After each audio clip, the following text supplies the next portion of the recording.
Hey guys, this is I think the third video that I'm making now. I'm going to talk about principled arguments. Just because the last video was on the state power principle in specific, taking one specific principle and doing a deep dive into it. This one is going to be more so, I guess, a general overview of principled arguments, how to run them, how to be effective in doing so, and that kind of thing. Cool. So, getting into it in a second. Yeah, so what are we going to go over? We're going to go over principles in general, the strategy of running them, and a few subpoints, and then how to run them. So when do you choose to run a principle, and if you so choose, how should you go about doing it?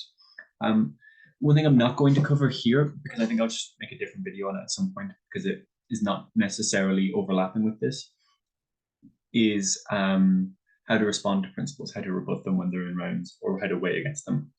I guess generally how to deal with principles. Although this video probably will still be useful for that, because a lot of the things you will do is targeting things that haven't been done here. I think this video should still probably be pretty useful for you if you're a team that doesn't run principles for that reason. And also you might find that you know some useful things here if you're ever stuck and you have to run a principle. So moving on to it then. Some caveats. First thing is do as we say, not what we do. So if you are someone that's seen some videos of people making arguments in debates, I wouldn't recommend directly copying them. And the reason I would say that is because teams that run a lot of principles and speakers that run a lot of principles, so like myself included, oftentimes are doing it because they find an argument interesting, or they want to explore something, or they want to try something out or experiment. And oftentimes they're not trying to like maximize their chances of winning the round entirely, right? So oftentimes they're doing things that are not strategically effective, but they're doing things that they find interesting or compelling or that kind of thing.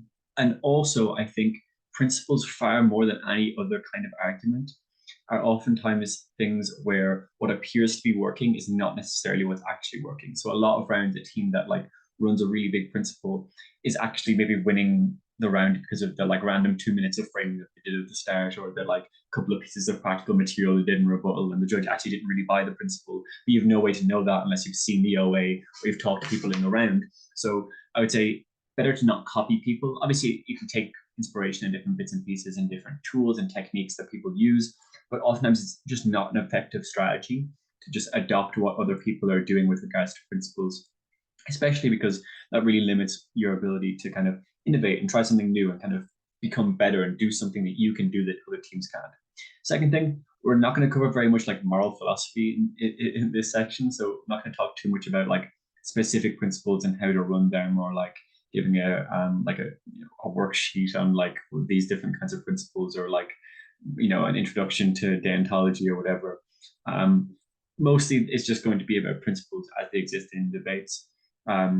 And the third thing then is also, this is not theoretical, right? So it's not about how principles should be done, or how principles should be approached or judged, or like me grandstanding about my opinions of the judgment or anything. It's actually just meant to be about like in reality, in debate rooms right now, how are principles being judged? How are they being run? What should you do?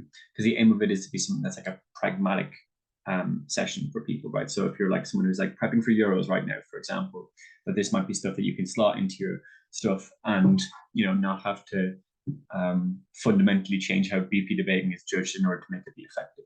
So moving on then, strategy of principles. So the first thing on what a principle is.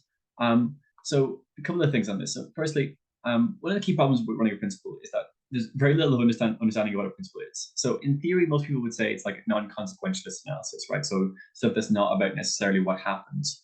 But in practice, I've heard all of the following things being referred to as principles. So consequentialist arguments that aren't about just like maximizing as much happiness as possible. So a lot of principles that are being run at the moment fall into this category. A lot of people will just say like agency is important for these reasons, and we get more agency for these reasons. And that's like it's still consequentialist because it's about maximizing a certain outcome, but it's just like not prioritizing a certain thing. And it's not even that these things aren't like utilitarian, because like a lot of utilitarians would prefer like aren't just looking for like raw happiness. Like preference utilitarianism is a thing, for example, but that's not an important distinction.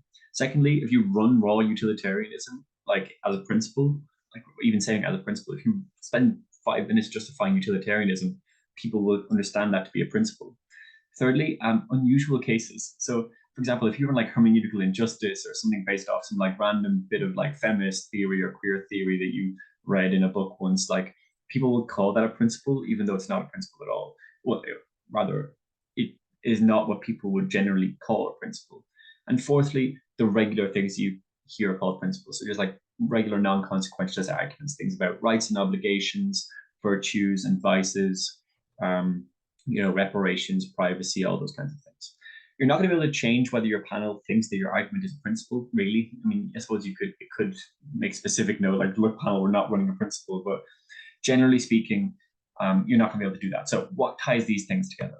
Well, I think just to sidetrack for a moment, we'll get back to that. Each argument has two components. Why does something happen and why is it important, right? So a practical argument is an argument generally that focuses on the first thing. You spend a lot of time proving a certain outcome and less time proving it's important. Whereas a principal argument is the latter. It proves that something is important far more than why something happens. So a principle then can be actually seen as pretty much indistinct from extensive weighing, right? So like, whereas for a practical argument, you might spend ages and ages proving like that you get more unemployment. And then you say unemployment is bad because it affects the most vulnerable actors. That's your weighing. But a principled argument could be like, I don't know, this violates people's privacy. You spend some time proving it violates their privacy, and then explain loads and loads why privacy is important, and that kind of thing. So that's kind of the fork in arguments, and the principle is more towards one end, and a practical argument is more towards the other. So, for example, an argument that this house would ban zoos would be like, zoos are cruel to animals, and banning zoos stops that cruelty. And stopping cruelty is important because animals can feel pleasure and pain. Like, in theory, this argument could be seen as principled or practical, depending on how long you spend each component, and to an extent how you argue each component.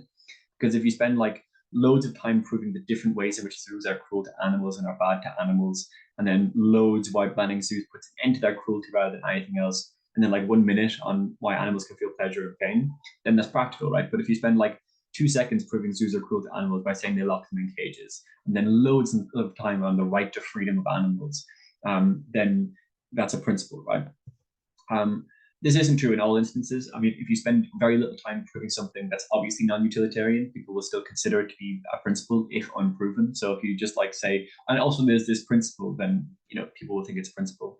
And if you spend a lot of time on something that's like obviously utilitarian, it will still be seen as practical. So if you spend like 1 minute proving you get more unemployment and 6 minutes weighing unemployment, but without kind of referencing anything that's like not really utilitarian at all, most people will still prove it as or consider it as being practical.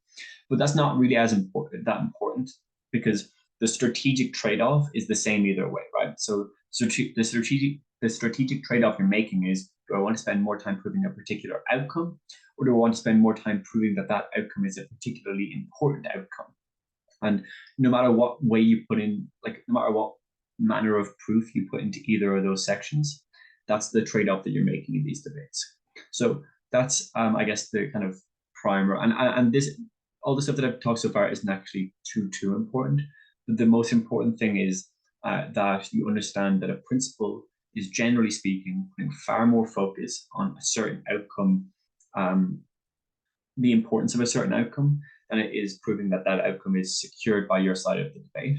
And understanding that both of those things exist within both kinds of case, right? So within a practical argument, you still need to prove it's important. Within a principal argument, you still need to prove that it happens. So choosing a principal case means choosing to spend more time on the importance of an outcome than proving that outcome is secured. So what are some instances where this choice becomes a valuable one to make? When is it strategically useful?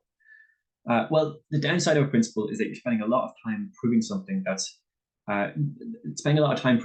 completely neutral, right? So proving something is important doesn't matter unless you prove you get that thing. So if you're in this house to legalize all drugs, and you're an opening government, and you spend 6 minutes arguing that freedom is important, and 1 minute arguing why you get more freedom, you don't actually get any closer to winning unless you prove you get more freedom, right? So a prop team could say freedom is massively important, so we should let people do whatever they want. And then an op team just says, aha, well, we prove you get more addiction, and addiction takes away your freedom, it restricts your agency, And so you lose your principle, right? And that's the horror case, right?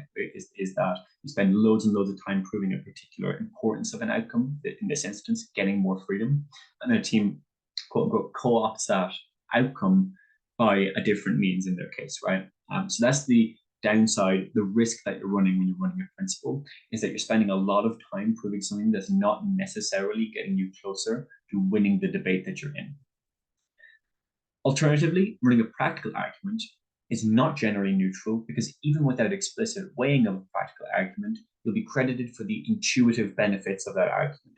So if you're in this house, would legalize all drugs again, if you argue on proposition that drugs become safer and you have therefore fewer overdoses, this argument could certainly benefit from weighing, but it doesn't require weighing to be seen as relevant and important. So you don't have to spend time proving that it's important in order to be credited for how it's important, because it is implicitly important.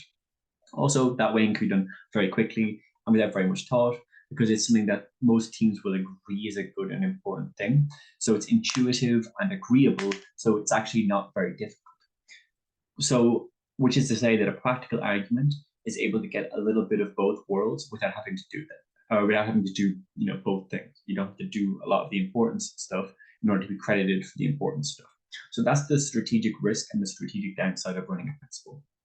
So the dilemma you run into in theory is that the principle incurs risk that you'll spend a lot of time proving something is important, but not that it happens. And you'll lose to a team that spends a lot of time proving that something happens, but not why it's important. Furthermore, even if you cover your bases and ensure that you prove your thing happens, you still put yourself at a strategic disadvantage. So here's an example. In the motion, this house would nationalize all housing. If opening government spends 4 minutes proving that housing is a human right, and 3 minutes saying they get more people in houses, opening opposition spends 5 seconds agreeing that housing is a human right, and then 6 minutes and 55 seconds proving they get more people in houses because they build more houses. All the other things being equal, opening opposition will beat opening government, and therefore beat their principle as well, obviously. And the reason they'll win that debate is because there's no externalities. Everyone in the debate is going to be shooting for the same outcome. Everyone in the debate is going to want more houses in almost every version of the debate. So there isn't a trade-off in what we're valuing or what is important. So spending a lot of time proving that something is important, i.e. running a principle, is not going to be always strategically viable in these kinds of debates. There's a couple of exceptions, but generally speaking, this is the risk that you're running. So with this in mind, I have like 6 or 7 examples of circumstances where it can be useful to run a principle case. The first one is just the general kind of like gold standard, when do you run a principle? And this is where there's an outcome that is certainly or very plausibly exclusive to your side of the debate. So either debates where there's a clear or agreed upon trade-off, or debate about whether the ends justify the means in a certain kind of thing, and where you can argue that this outcome is something that's very important. And I've broken this up into 2 kinds of categories. The first is, for example, in a motion about setting inheritance tax at 100%. A government case about the illegitimacy of inheritance is viable because both sides have to agree that the policy puts an end to inheritance. For the most part, you could argue some externalities about personal property and that kind of thing, but for the most part, because there's a certain outcome that's guaranteed by the motion, you can definitely believe that that outcome is secured by your side. You might have to spend a little bit of time justifying it, but that's just going to be framing, right? Like it's not going to be too big of a deal. So because that's something that's given to you by the motion as an outcome, that you will get rid of inheritance as an institution, arguing why that institution is inherently wrong, spending a lot of time in the importance section, is viable. The second kind is, for example, in a motion like this house would implement blind democracy. You could plausibly argue that blind democracy, where you write down your list of policies that you agree with, and then it selects a candidate for you on your behalf. You could plausibly argue that it leads to more women and gender minorities being elected, and you could run a principle around why that's really important. Now, in this example, that's not a guaranteed outcome. You might have to spend 2 or 3 minutes proving that, and you might get rebutted. You might get a team saying that you don't actually get that. But it's something that's plausibly something that you can argue you get much, much easier on your side of the house. And because the outcome of that is something that is pretty easy to secure on your side, you could run a principle around that. So you can explain why women have been historically disprivileged from institutions of power, and therefore we owe a reparative obligation, yada, yada, yada. And within each of those things, you need to make a strategic assessment of how certain your required outcome is, so the contingency of your argument is, and ensure that you put in the relative level of proof for it. And I would note that a given, so something where the outcome is certain and you definitely get it because of the motion, is much rarer than you think. And it's never going to be a bad idea, even if you think you're guaranteed to get your thing in the motion. It's never a bad idea to spend 20, 30 seconds proving that you get it, because that's oftentimes the way in which teams will target your case, right? They'll target it at the root level. Do you get the outcome that your principles relied on? This is what people call practical contingency. Is your case contingent on some practical outcome? Now, in and of itself, just responding to a principle by saying it's practically contingent means nothing, because all principles are practically contingent, right? The difference is just whether that practical contingency is something that that team has proven or is necessarily acquires as a consequence of the motion, or whether they haven't been sufficient proof and it can be responded to. So that's the main example of these types of cases. A couple of others. Second is debates where the majority of outcomes are extremely speculative. So an example is the PAUDC final in 2018, This House Regrets Pan-Africanism. The team that wins that debate, in CO, I believe, runs, I think, one of the only successful virtue ethics principles I've ever seen. They said you can't regret it because its ideals were good. The reason why that's such a strategically effective case is because that debate is really speculative, right? Because debates that exist across a number of different contexts or have lots of different kinds of characterizations that can go into how the debate could play out, takes place over a long period of time, interacts with like complicated phenomenon like the economy, or like this has regrets motions that go way back, or this has prefers a world motions that go way back. They're so speculative that oftentimes proving a principle becomes very useful here. And there's two ways that you can do that. One is you can try to find an absolutely certain outcome and attach a principled importance to it and weigh in speculation, right? So, for example, I don't know, if you could say take this house prefers a world without lying. If you just say look, this means that every court case is now completely accurate. That's something that is not speculative because it's almost guaranteed by the motion. You spend 2 minutes explaining why it's true, and then give loads of principled importance to that. And then you can weigh on speculation. Everything else in the debate is speculative, yada, yada, yada. And one important thing here is to characterize the speculation. So you can be like, look, here's why the rest of the debate is inherently speculative, rather than just saying it's speculative, right? Giving the reason why it's speculative is useful as well. Well, the second thing you can do is, if the motion has an inherent outcome, attaching a principled importance to that. So the above example is good, right? You can't regret something if its ideals were good, because that's inherent to the motion. Or similarly, I think, turn to the previous example, this house prefers a world without lying, explaining why lying is a right that people have. That's inherent to the motion because it's something that you absolutely get rid of as a result of the motion just being worded the way it is. And oftentimes that will take the form of saying the ends don't justify the means, right? So that's the two strategic ways you can go about doing that. We're going to get less general now as we move on. Third thing, though, is absolute burden motions. So motions where you have an absolute burden on your team. So this house would never do something. This house believes that X is always Y. It's also motions that say this house believes that something is legitimate or illegitimate. Because these motions don't allow for any wiggle room. It's a very strict comparative. Proving something illegitimate means you can weigh, right? Because if you're in closing government, you can say well, look, we proved that this is always bad, whereas opening government just proved that it's generally speaking bad, right? Because if your principle is true, it's true in all instances for the most part. So principles are pretty viable there. Say if it was this house, the motion from last week, right? This house would not negotiate with terrorists, right? That's a perfect example of opening government will say, here's why it doesn't work generally speaking. Closing government come out of principle and say look, opening government explain to you why most of the time it's a bad idea, but they can't explain why for these groups or for these groups or for these groups you shouldn't do it. So that's why our case works, yada, yada, yada. Bingo, bango, take it first, right? For example, is finals and 3-point rounds. This is my opinion. Well, all of this is my opinion, but this is more opinion based than others. But principles, I think, have a higher variance than a lot of other cases. The outcome of a principle is less secure because judges are really different in how they credit them. And just by inherent consequence of how they're run, if you're not believed when you run the principle, it's rare that you get better than a fourth, unless you are not believed in a very specific way or it's not weighed properly. But oftentimes, if they're completely bought, you just take the first, right? So if you absolutely need to win a particular round, it can be strategically advisable to run a principle. but I wouldn't become desperate, right? Like, don't do it just because you feel like you have to do it. Generally speaking, if you end up in a situation where you absolutely need 3 points, the other teams around you also absolutely need 3 points, and the way you can win is by being the team that's reasonable and being the team that's not speculative and that kind of thing. But it's an option, right? If you're ever in that situation, is to like take a principle that like has a high burden but a massive outcome, and then running with that. Fifth example is turf burning teams, and I mean this in either direction. So, for example, if you're extending off a turf burning team, they'll probably have covered the principle briefly, but definitely not given it, well, rarely given it enough depth to be able to properly explain it. But one thing they're likely to have done is weighed the principle. So they're likely to have said, this is important because it's true in all instances and it's not contingent on practical outcomes, yada, yada, yada. So you can co-opt their weighing and beat them, right? You can say, like, look, opening government spoke to you for 1 minute about privacy, and their own weighing says this is the most important thing in the debate because of this, this, and this. We're going to explain this to you better, keeping in mind the objections we heard from opposition bench, explaining why those things are untrue, and going much deeper into that level of analysis to beat them, right? So it's a very good way of beating turf burning teams. It works, in my experience, a lot better than just like taking one analytical claim in terms of like a pragmatic case and expanding on that. So that's a useful thing to do if it's available.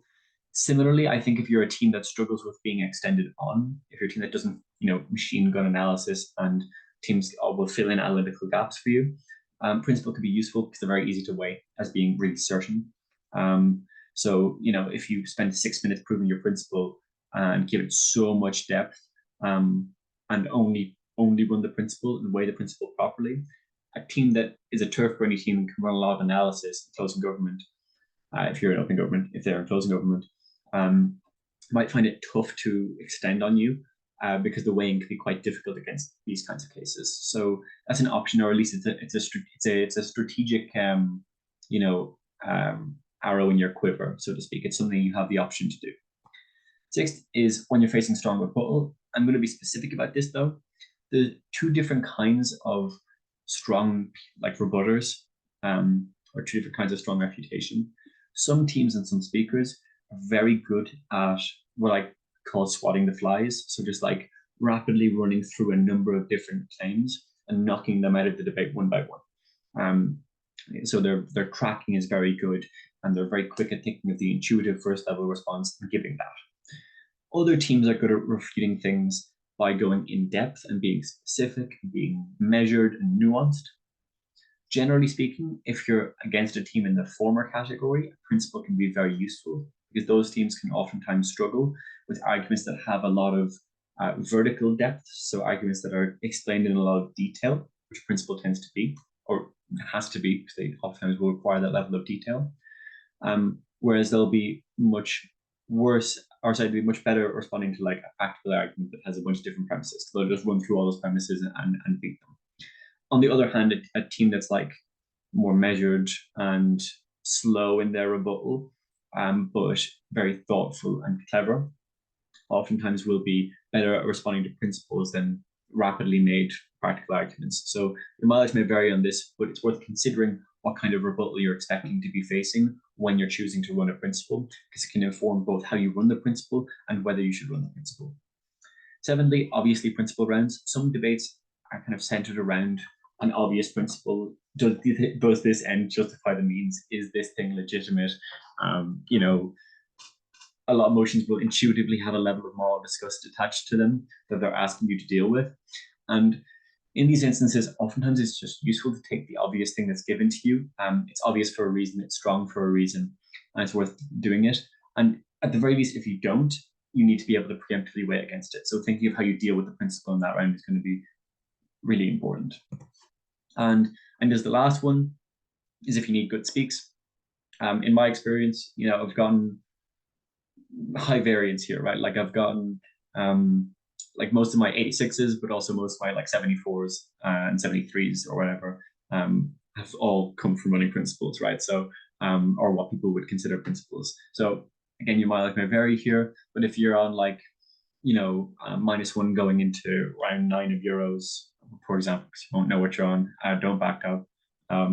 If you're on -1 going into round 5 of the competition and the break is going to be on straights and speaks, and you think your speaks are really bad because you got around in 4th earlier, you're going to get speaks tanked on, maybe sometimes this can be worth doing. The trade-off is is yours to make. I wouldn't advise going for good speaks, but oftentimes they do work out for getting good speaks. And maybe if that's what you're into, that's what you're into.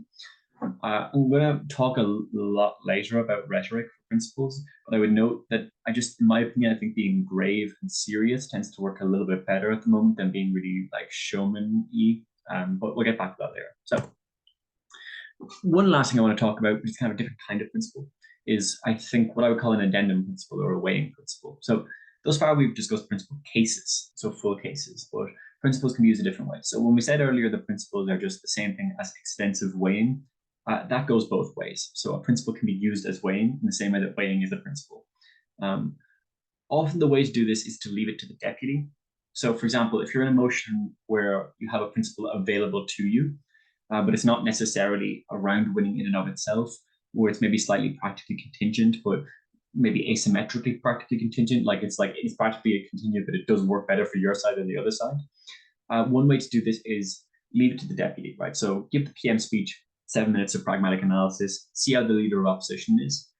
If you can deal as the DPM with the leader of opposition quickly enough, so say for example, OO are the weak team in the room and both back half teams are strong, or LO is the weaker speaker than DLO in the team, and you can deal with them pretty quickly. One thing you can do is instead of spending 1 or 2 minutes weighing, you can spend 3 minutes running a principle and use that principle as a form of weighing, right? So you could say like, look,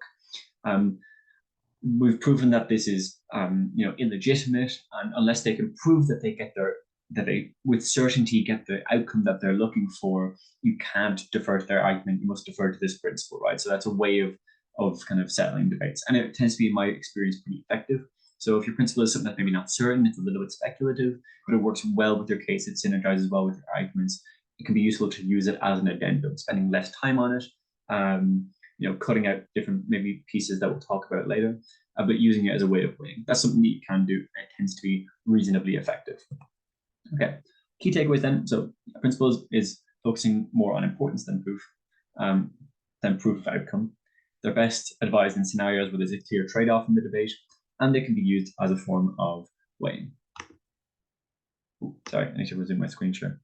Okay, so how to run a principle. So I'm just going to pause the recording for 1 second. Cool. So how to run a principle. So one of the most difficult things about running principles is that different judges have wildly different and often non-overlapping beliefs about what constitutes proving your principle. And I don't even think, in my experience, I don't think this is even like a circuit-to-circuit difference. I think this is like a person-to-person difference, right? Like different individual people have their own philosophies on this. And it's very hard to know beforehand what each judge wants. And if you try to guess, you'll oftentimes get the guess wrong. So just taking what your beliefs are about what a principle is and how to prove it, and like sticking to that, adds massive risk to your strategy that you don't need. So this section is going to try outline a general structure for principles that should be broadly appealing. I'm going to split it into 2 sections. That's firstly just how to identify what principle you want to run, or broadly speaking, what's the thesis statement of your principle. And then secondly, how to go about filling in a structure that works well for proving principles in general. So identifying your principle. The first and most important part of running a principle is choosing what principle you're going to run. Generally, this takes the form of identifying a strong thesis statement for your case. So how do you find one? The most important thing to do is to not rush into habitual arguments. So this section is really important in my opinion. There is a tendency, as soon as we realize that there's a principle on our side of the debate, to rush into reducing that principle into something we recognize. And that happens, in my opinion, in 2 ways. Firstly, you retreat into a familiar principle structure, so a principle you've heard before, or something that's like a term that you oftentimes associate with principles. So that could be, oh, this is the state power principle, or oh, this is a reparations argument. Or it can be retreating it into a familiar value. Oh, well, this is just bodily autonomy, or this is agency, or this is privacy, or whatever. So for example, and this would be the example motion that we use, this house would massively increase like Orwellian CCTV programs. In OO, you might think, aha, privacy is a form of agency, and the state's already taken our agency away because of the state power principle, so they shouldn't take any more agency away. This is fine, and when executed, it can be very effective, but it runs a couple of strategic risks. Not just because it's like kind of nebulous. Like, why? Because they took our agency away, should they not take our more agency away? Like, that's not really fully proven. It's a little bit like suggestive rather than proven. But four other ways that it's difficult. Firstly, because teams will be familiar with how to rebut you. If you're running an argument that's familiar to you, it'll be familiar to other teams too, generally. Secondly, these arguments are very easy to weigh against. Specifically the second one, right? Because if it's like, well, look, we get more agency, and a team will just respond by saying like, oh, well, when we stop crime, that increases agency for people. So fuck you, you know? Thirdly, you're limiting the scope of your analysis far too early. So, there's no reason to restrict yourself that early in prep time if you can find something specific and useful. And fourthly, you're not maximizing the strategic potential of your principle, because one of the most beneficial things about a principle is you can be super, super specific to the motion at hand. And this prevents you from doing that by retreating to a generality. So this is something I would advise you not to do. Now, especially this close to a major season, it might not be a good idea to change your strategy massively if you're a team that runs principles pretty frequently. But I think you should still be able to adapt a little bit and kind of navigate slightly away from this kind of thing. So what can you do? I would recommend, and this will sound a little bit airy-fairy, but I think that you should sit on your feelings for a minute, right? Try to find the emotional center of your side of the debate. So what is it about this motion that disgusts you or makes you uneasy or uncomfortable? So if we return to the previous example, why would you feel aggrieved if the state massively ramped up their CCTV programs? There's a couple of different plausible answers. You might feel like your body was on show. You might feel uncomfortable about it, like you just feel uncomfortable being watched, or you want to do some things that the state doesn't want to see. Rather than thinking these things and then saying, okay, so we should run a privacy principle, don't reify those things. Don't make it into privacy. Explore them as their own things first. What do I mean by this? Well, let's take the second idea. So I would feel uncomfortable. If you flesh that out, that's the same thing as saying the state is making me feel uncomfortable by increasing the amount of CCTV they have. From that, it's not too much of a leap to say that that's the state is punishing me even though I haven't done anything wrong. And the way you could arrive at that is like, well, why is it wrong for the state to make me feel uncomfortable? And you might think, well, I haven't done anything wrong, so the state is punishing me even though I haven't done anything wrong. And that exists in contradiction with our general intuition that you should be innocent until proven guilty, right? So you now have a start to a thesis statement. A large-scale increase in CCTV is a direct violation of the principle of innocent until proven guilty. As a note here, one of the most useful things to do when you're kind of running through your thesis statement is if you can introduce a critical point. So what I mean by this is, when is it that you can begin to trade off your principled value for a different value? The discussed example is useful because it's able to capture our intuition that some level of CCTV is generally fine and probably good. And a team can't just say, oh, well, then you stand over no CCTV at all. Because at a lower level of CCTV, it wouldn't cause massive discomfort in society, right? It requires passing a certain critical point whereby you become, where it becomes unconscionable or egregious. It becomes significant enough to cause, wide-scale discomfort in society. This is important because it means that teams can't respond to you by saying what I said earlier. By this logic, no amount of CCTV would ever be legitimate, which they could do if you just gave some reasons why privacy is important, right? That being said, this introduces the burden of meeting that critical point. Why does this make people feel uncomfortable in a way that's significant rather than just general? And so strategically, sometimes you might want to avoid doing this for particular kinds of debates, but generally speaking, I would say it's a good idea. Okay. Another thing then is language matters. So it's oftentimes useful to spend some time thinking about the specific words you're choosing to use in your thesis statement or throughout your case, in example, etc. Maybe uncomfortable doesn't sound significant enough, but maybe like tortured sounds too extreme, right? And sets too high a burden. So maybe disturbed fits the middle ground pretty well. It's not too big of a deal, but it's something that's worth considering. And one thing I would note about this is that it's not about being verbose or like having the fanciest language available to you. It's about being specific and capturing well the idea that you're trying to get across. So it doesn't need to be a complicated word. Like you could just say it feels bad. The state shouldn't make people feel bad. It's not about being complicated. It's about being specific. Okay. Another example, you could take the other emotion we talked about earlier. Sometimes I want to do things with the state, or sometimes I want to do things that I don't want the state to see. There's two plausible ways in which you could expand this sentiment. So one is like a general state overreach libertarian case. A lot of things are illegal, which really shouldn't be. So I don't know, maybe speed limits are too low. and everyone goes over it anyway, or jaywalking is fine and shouldn't be illegal in like Germany or whatever. And these low-level crimes shouldn't be things that we catch people on. Or the second one is the state's restrictions of your actions should be confined to the boundaries of legality and due process. The first principle there is kind of hard to run, right? Because it's difficult to prove why the good ones, the good crimes are going to be the ones that will be prevented and not the bad ones. And the distinction's a bit ambiguous. That's not very intuitive either. So let's think about the second one. So for the second one, let's see how we could arrive there. So sometimes I want to do things that I don't want the government to see. And you might think, well, do you mean like illegal things? And like, no, not necessarily. Like picking my nose or scratching my ass, right? And then it's like, well, would you do those things in front of a CCTV camera? It's like, well, probably not. I feel too embarrassed. And no, this kind of dialogue can happen like in your own head when you're thinking through things, or it can be like your conversation with your partner in prep, right? Like you're trying to think through a problem with someone else. So it's useful to have this kind of method of like talking to one another, breaking things down. What's the really fundamental thing here? So bingo, you're right at a conclusion. Extra CCTV coerces people into not doing things, even though those things aren't illegal or immoral. You probably want to think of some better examples than picking your nose, but it's a great start. So your thesis could be, the state should not be able to restrict the actions of its citizens unless those actions are illegal. CCTV coerces people through the pressure of observation to take or not take certain actions that they wouldn't have done otherwise. Notably, intuitively, the proof for this argument is a version of the state power principle, but it's very distinct from just running the state power principle and like adding a one-liner about agency somewhere, right? Because it's more specific to the motion at hand, more specific to your argument. Also, beneficially, it introduces a critical point, right? A regular amount of CCTV doesn't change your actions too much. It's only when you have a significant amount of CCTV that suddenly people are feeling like they can't be themselves in the public sphere, right? So that's the differentiation there that's really useful. And that's why it's important to be specific and why it's important to think these things through and not kind of reduce yourself to familiarities.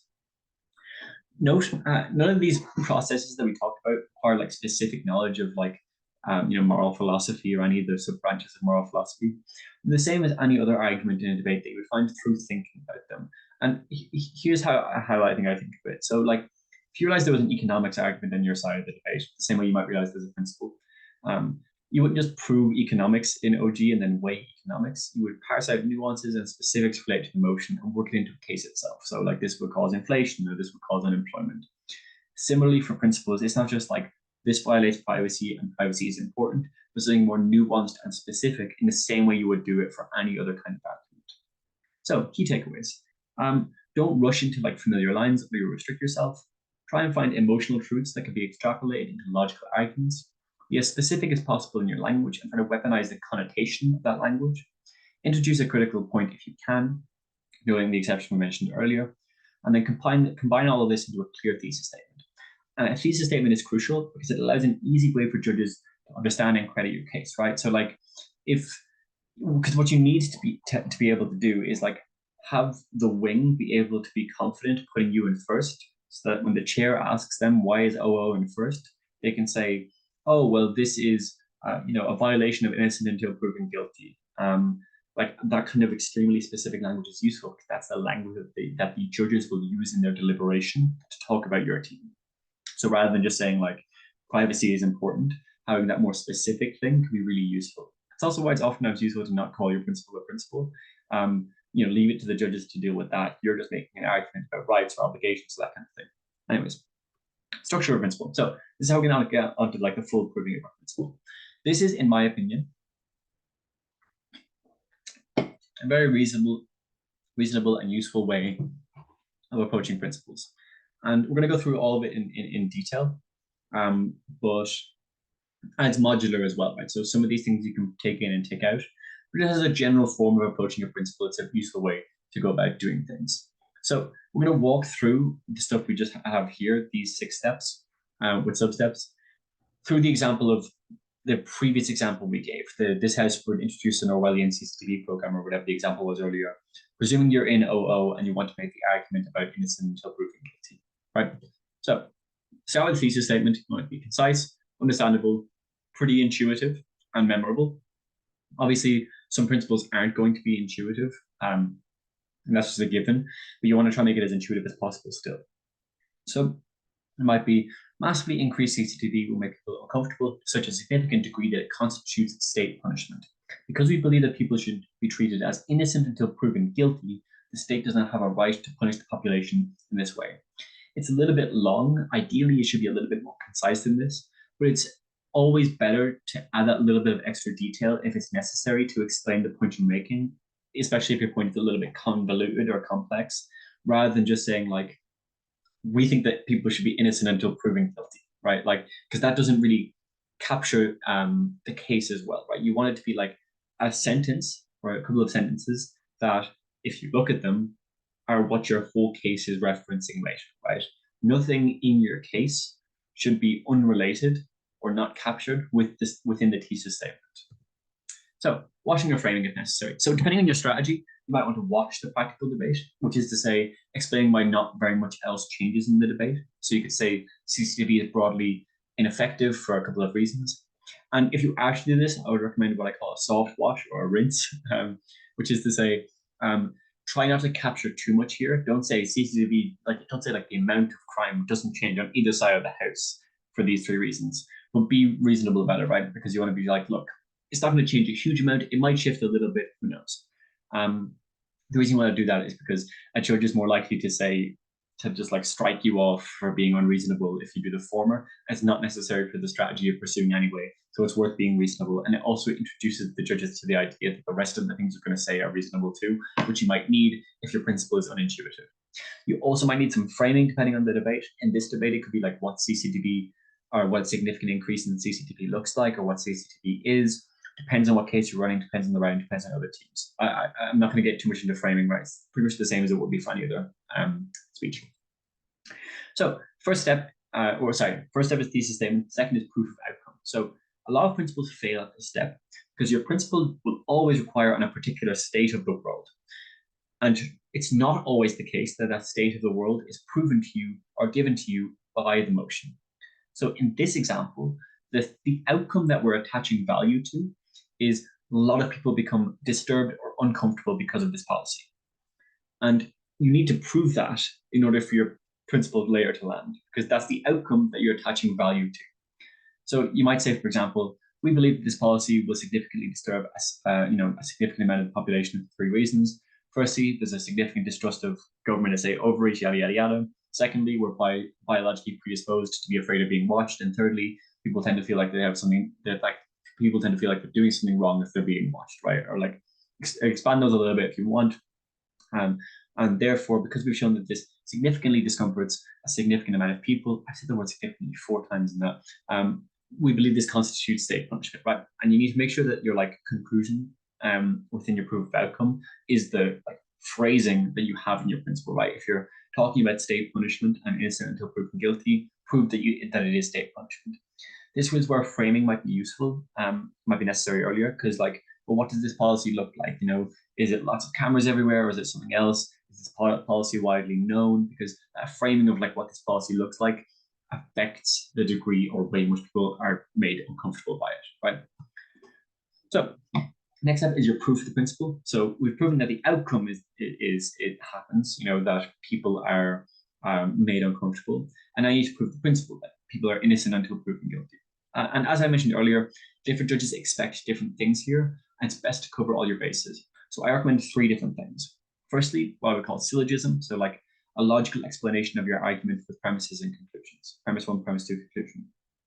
Secondly, extrapolation. So taking an agreed upon or intuitive value and explaining what this implies the principle as well.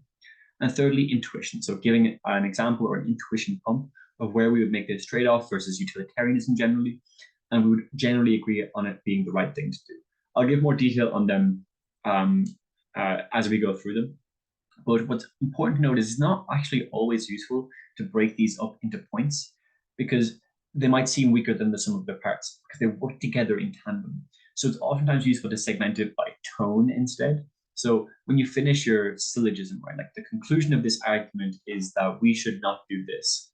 Instead of saying my second point is that the second reason why this is true is because of this other value. Instead of doing that, you can say the conclusion of this argument is that this kind of thing is illegitimate. And we should understand this as being the case, because if we look at this other value that we all agree on, that would imply this as well. And we make this trade-off all the time because of this thing here. That makes it sound like a stronger point overall. depends on what you're doing, right? So if you need to trade off clarity for strength of argument, that's the trade-off you're making, breaking it up or not breaking it up. So let's walk through it. First point is syllogism. So I have a very itchy nose today. First one is syllogism. So try to improve your argument from a logical perspective. Be creative and spend some time considering this. It doesn't need to be in a strict premise conclusion format, but it does need to be something that like people could logically follow. So an example of this isn't the best way of framing this, but like you can find something for yourself. State takes away our freedom, legitimated on the restoration of that freedom by an agreed upon set of laws of the democratic system. We agree on punishment from the state only in instances where laws are violated. If we're punished by the state outside of instances of breaking the laws, it's therefore illegitimate. This constitutes punishment by the state outside of instances of law breaking, therefore this policy is illegitimate. It's useful. One thing I would say that I haven't done here is introducing the wider argument into the point to be useful. So if you instead of saying this constitutes punishment, you could say like a massive increase of CCTV, as explained earlier, is necessarily a punishment for people who have not done anything wrong yet. Therefore, because of this, it is illegitimate, right? So just a logical argument. And there's lots of ways to do this. I think people are oftentimes afraid of doing this because it feels like you're always rushing down into a place where you can never prove anything, like, because you're saying like, well, why is this important? Why is this important? Why is this important? Just because. But you can actually be creative and get a lot of things by talking about things like arbitrariness and that kind of stuff. So an example is, I can't remember who used this example first, but an example of how you prove preference utilitarianism is that you, I can't remember who it was, but anyways, if you're proving that like preferences should be maximized, the way you prove that is like premise one, I will always act in accordance to my preferences.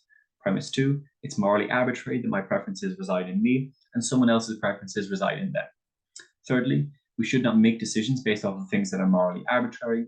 The conclusion is therefore that I should always act in a way that maximizes your preferences and indeed everyone else's preferences. And so the thing that we should maximize in society is the fulfillment of preferences. That is an example of a syllogism that doesn't require proving that a certain thing is important or proving a fundamental moral principle. It just works off of being a little bit creative about how you approach these issues in a debate. So spending some time thinking about these things can be useful, especially if you're a team that runs a particular kind of principle pretty frequently, or if you look through motions and see a common kind of principle that you can run in them. You can work on these things outside of rounds, and then it's easy to work on them or to use them when you're in a round. So if you're a team that oftentimes runs principles about freedom, spending some time thinking about those kinds of arguments, researching them, that kind of thing can be quite useful. Second thing you should do is extrapolation. So a lot of judges believe that a principle can be proven by explaining why it's an extension of a deeper or widely held value, and the judge manual does allow for this. It's worth avoiding being circular here. So don't have your widely held value be the value that you're currently arguing, so innocent until proven guilty. So don't be like, this is an extension of innocent until proven guilty, because it's like, well, no, that's what you're arguing, right? But here's something like freedom works, right? And also, I would, just as a side note, I think freedom works better as a term in debates than agency, because I think it captures what we mean by agency a lot better in a lot of instances, because it's not like just the ability to do things, but it's the lack of being restricted by other things. So depending on what you're arguing in a debate, it can be pretty useful. So, sorry, this is a real tangent, but if you're arguing agency or freedom with regards to stopping an imposition on that freedom, so like state overreach, call it freedom. But if you're arguing about being able to do things, so like, for example, the state giving you like welfare, call it agency, because the terms have better connotations. They kind of make more sense in those contexts. Just a side note. Also, I think freedom rolls off the tongue better. I feel like a bald eagle going across my head whenever I say it. Anyways, the example here is, this is an extension of the widely held cross-cultural belief in the importance of freedom, that freedom is fundamental to human dignity and flourishing, and that restrictions on our freedoms should be rare, specific, and well justified. Right?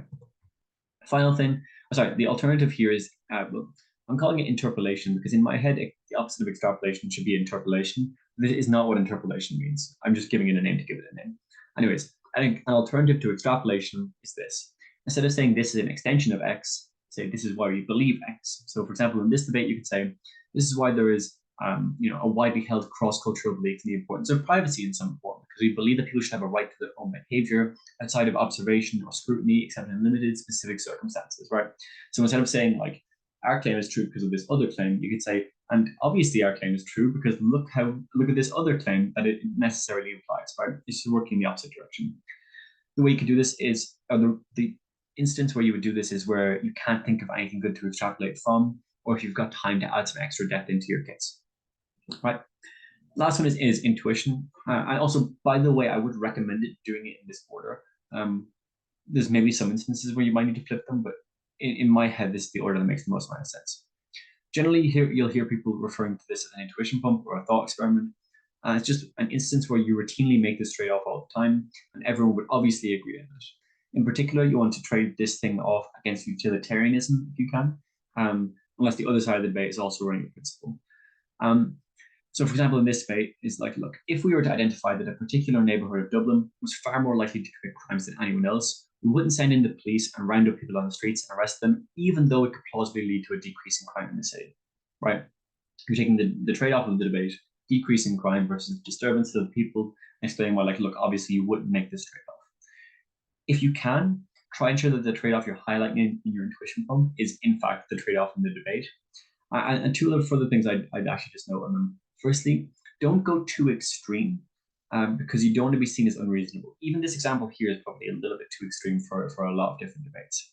But the alternative end of that is, and this is the second thing, is like, don't give an intuition pump where the answer isn't obvious. Like, I mean, there's a lot of different intuition pumps that people use where they're like famously unsolved questions, like, or like famously open questions. So like, they're like the doctor harvesting organs from utilitarianism, like easy enough for a team to be like, well, we should do that, right? You want to make it so that a team that's responding to your intuition pump by saying, yes, we should do that intuition pump, is like, feels bad about it.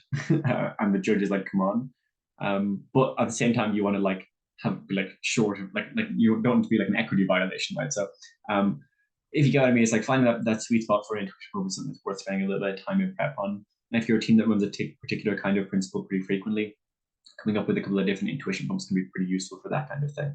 But if you can find a strong one, it's always useful to add it to your case at this point.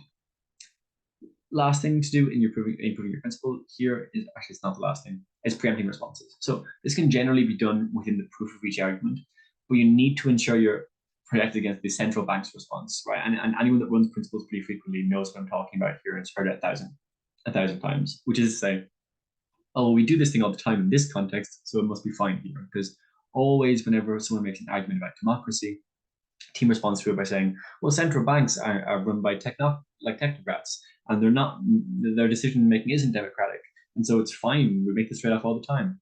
And like, in theory, I don't think that argument should work in debates, because if you've proven like a democratic argument, then your team obviously doesn't stand for central banks as well. Like, you oppose central banks, but at the same time, I understand that it's like very effective as a response, and like adds a bit of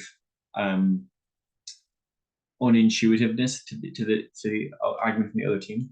And this is why introducing a critical point can be particularly useful in your case, because it allows a way of avoiding it. There's other ways of avoiding it as well, by being specific and nuanced and kind of slightly navigating around it. But like, an example here is like, no panel, we're perfectly happy with the existing level of CCTV in most countries, maybe not London, but in most places, because it does not disturb the people to such a degree that it could constitute punishment. Generally, people accept it as part of living in a safe society, and those who are sincerely disturbed by existing CCTV levels are in the vast minority of people.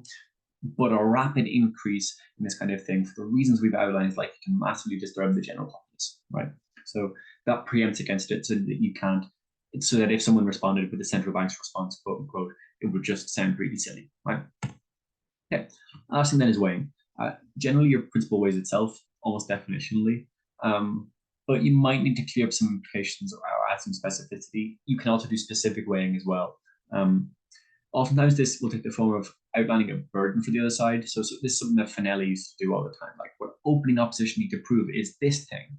But only do that if you're absolutely certain that the team can't meet that burden, right? Like, I mean, if you say, like, opposition bench need to prove this thing, then all it takes is for a CO speaker in the whip to say, like, they said we need to prove this thing. Here's 3 reasons why that thing is true. And then you're running a massive risk, because even if the reasons aren't good, then maybe the judge just buys it and you take a fourth, right?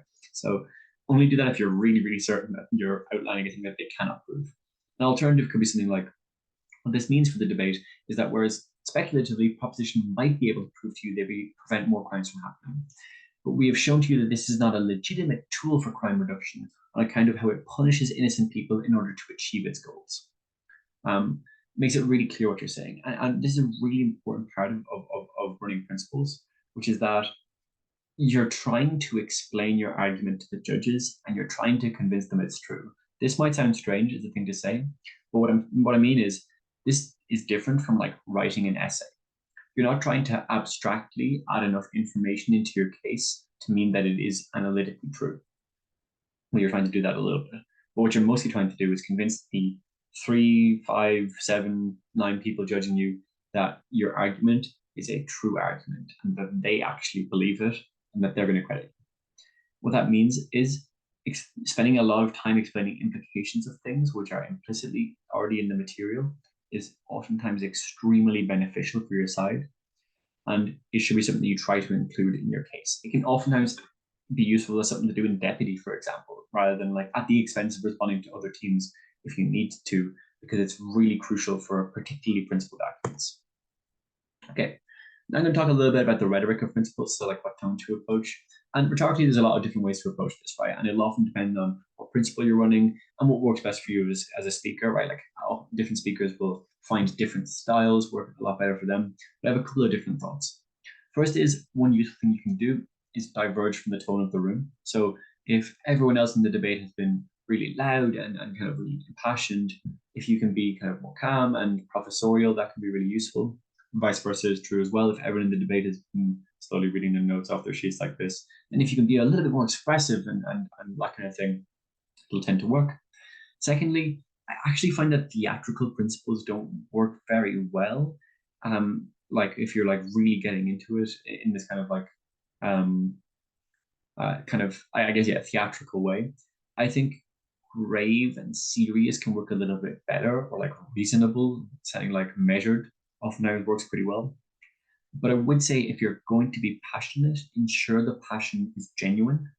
Not even that it just like comes across as genuine, but like try to find within yourself where you believe this thing and try to tap into that, because that will make sure that it doesn't sound like you're playing a part, but that you're actually, passionate about your argument.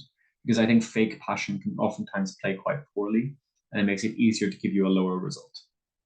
Fourth thing, just a small thing, but this is true for all arguments and in particular principles, don't count down for your intro. Not only because you get extra time if you don't count in, because they have to react to you saying something and press the button, but also because it massively takes away from the tonal strength of your first couple of words. Fifth thing is if you have a poetic intro, and that might be something that you want to do, like having a quote or like having a line that you wrote in prep, make sure that it doesn't like chafe against the rest of your introduction. So if you're like, I'll give a good example, because a debate that Jack Palmer was in before, the guy I used to speak with, who I'm a huge fan of, a debate that he was in before, he once said, like, life is the noun of the verb to live. That was his introduction. And it was great. But then if the next line was like, okay, so the structure of my speech is going to be these 3 things, and that doesn't really work, because it's like, oh, sorry, where am I in this case? Like, it's hard to find your footing in it. So generally kind of slowly blending into your introduction can be useful. So if you're going to have a poetic introduction, try to have it so something that like flows naturally into your arguments or into your setup or your framing or whatever. Like if you can end your thing with like da da da da da da da, so we believe that this. Now I'm going to talk about these things. That works well. Yeah, it's just a small thing. You don't need to worry about it too much, but that's just one thing that you can consider when you're making these kinds of cases. And a great example is like obviously the 2016 World's Final, right? So like Bo's introduction to his speech, Madam Chair, the global poor all around the world, yada yada. Like that wasn't a random quote from some book, or like a disconnected sentence. Like the introduction is the case. The introduction is the thesis statement of the case. Like he's just telling you what the case is. So because it's not out of sync with the rest of the case, it sounds so natural, and that's part of why it's so iconic. So one thing I would say then, just a final note here, is I think it's worth approaching rhetoric as part of your strategy. If that's something that you want to do, obviously some people might not want to change how they approach speaking in debates because they have a style that they like or that works for them or is in line with their philosophy. But if you are someone that's adaptable and like is fine with working with different kinds of style, One thing that you might want to think is, if your principle is intuitively true but might not seem important, turning up the rhetoric to imply the significance of the point can really work, right? So like becoming a little bit more impassioned about just how important this outcome is. But if your principle is intuitively important, like everyone knows that this is a really important thing, but it might not seem true, try to sound as reasonable and measured as possible on the margin. So think of this as a sliding scale. And remember, you're trying to make it as easy as possible for the judge to give you the first and as hard as possible for the judge to give you the fourth, right? And again, that's the important distinction, which is like, it's not about coming first or coming fourth. It's about what will the judge give you at the end of 15 minutes in round 3 of Euros when they're hungover, right? So that's a really important thing to remember there. Okay, that's basically it in terms of the stuff that I have to cover today. I hope that was pretty useful. If you have any questions, I guess pop them in the comments and I'll try to respond to them, or maybe I'll, I don't know, make a video where I respond to some of the comments that I've gotten and deal with a couple of things. Obviously, as with all things, your mileage might vary on this. You might have different experiences, with how principles are credited and how you run principles yourself. If something's working for you, don't stop doing it. And obviously, the last note, obviously, I'm more familiar with the European circuit than I am with other circuits, and maybe judges are crediting things differently in other circuits, although that hasn't been my experience with being judged by people from different circuits, but it might be the case. But yeah, I hope that was all very useful for you guys. And yeah, thank you very much for watching.